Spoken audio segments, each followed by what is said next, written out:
Maneno matano unayopaswa kuacha kujisemea kuanzia leo. Kuna adui mkubwa kuliko mazingira. Kuna adui mkubwa kuliko ukosefu wa pesa. Adui huyo ni maneno unayojisemea mwenyewe. Ukijisemea vibaya kila siku, unaijenga gereza lako mwenyewe. Haya ni maneno matano ya kuacha kuanzia leo.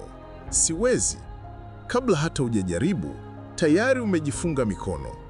Sina bahati. Bahati haijengi maisha. Wengine wanaweza, mimi hapana. Huo ni woga umevaa sura ya unyenyekevu. Nitaanza baadaye. Baadaye ni kaburi la ndoto nyingi. Niko sawa hivi hivi.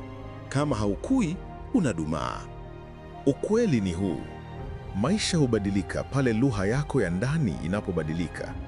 Kuanzia leo, badilisha maneno, badilisha fikra, badilisha mwelekeo.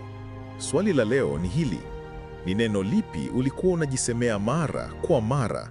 Tuandikie kwenye comments.